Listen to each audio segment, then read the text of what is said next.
All right, I'm gonna hit this right quick. I'm live because the last time I'm looking at this thing that I talk about Papo King, I didn't tell the whole thing. It came out different story. So I'm gonna tell you a story about how I, how me, how Gordo from the Spanish Lords and me, when we were in a joint in Centralia, Harrison Gent, we backed up Papo King, the original Papo King from the Land Kings, bro. All right, so when we were in the joint, motherfucking, I believe it was 88, 88, something like that. Papo King was in Centralia. It was in Centralia that happened. So I'm in Centralia. This Gordo from the Spanish Lords, who I knew from the street. Gordo's my brother. Gordo's my brother. He's a Spanish Lord. I was a Harrison Jet, but Gordo was my brother. Me and that motherfucker did some shit on the street together, no matter what. So in '88, Papo King was down over here in Centralia, 1988. Papo King, the original Papo King, the original Papo King. Ain't no nobody else to him. He was in a joint. I was there. Gordo was there. They tried to get Papo King. They want to give Papo King the whole joint. That's all of Centralia. Papo King said no. I don't want nothing to do with the gangs at all. I don't want nothing to do with the Kings or nothing. Nobody. So Papo King was in my unit. I'm across from Papo King. Papo King was reading the Bible, brother. The Bible, the Holy Bible. And he was going by the Holy Bible while he was in a joint.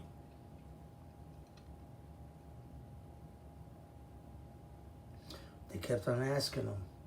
They kept on they tried to force him to be the chief of there. He said no. So then, I'm right across from Papo King, and it's Gordo's there, and I know Gordo. So we're gonna say, well, what the fuck are we gonna do? I told Gordo, what are you gonna do?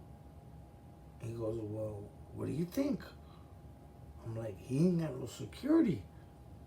Papo King didn't have no security. They left him with no security in the joint. And no security in the joint means he can get hit. He can get stabbed by anybody. And he's old school. So what happened was that me and Gordo became his bodyguard in Centralia for like a whole year. Every time he moved, I moved in Gordo. He go to Chow, I go to Chow. He go to church, I go to church. So we're his bodyguards, you know? And he made it through there. And then when I got out of the joint, and then he got out, I seen him. But Papo King fucking,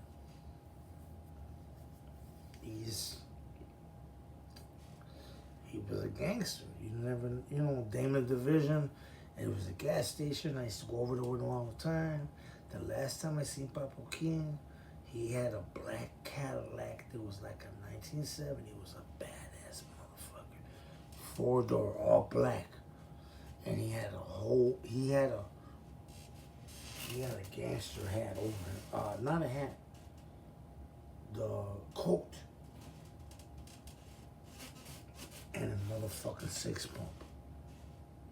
12 gauge shotgun. He told me, I said, Papo, what's up? I said, okay, I'll go with you. I went with him for a minute. Then he told me, what's up? It was nothing happening. Because something was going to happen. Whatever the fuck I was going to do, I was going to go down with Papo King. So he told me, Joey, I'm about to go to the crib. Where are you going to go? So I had him drop me off by my mother's on North Avenue and North and Bell. somewhere around there by the unknowns. And the next thing I know, he got killed. So, he was a bad motherfucker, bro. You know, and if you ask Gordo, when Gordo's still alive, he'll tell you the truth. How we backed him up in the joint. You know? And I'm a gent, so like in that time I was a gent, but I wasn't supposed to be backing up a motherfucking the chief of the Latin Kings, you know what I'm saying? Fuck. But I know Papo King since I was a little kid. And I don't give a fuck. I could be a gent. He didn't care if I was a gent. He knew I was a gent. He didn't give a fuck. He said, yeah, fuck, we're all together. I'm telling you, because I knew Papo King personally, motherfuckers. If there's nobody, if anybody out there want to challenge me, challenge me. I knew Papo King personally. My man in the joint outside the street, I knew him. And he gave me prompts, even though I was a G, a gent. And he knew that. You know? He knew that. But there's a culture to it. So I ain't gonna let Papo King fall, nigga. I don't give a fuck who, if I was a gent or not. Because he's one of our main Puerto Ricans. Organized everything. They all organized everything. So, you know, rest in peace, Papo King. He was a bad motherfucker. And not only that, he was a leader, bro. And that's why they got rid of him. That's why they gunned him down. You know? So, that's what I gotta say.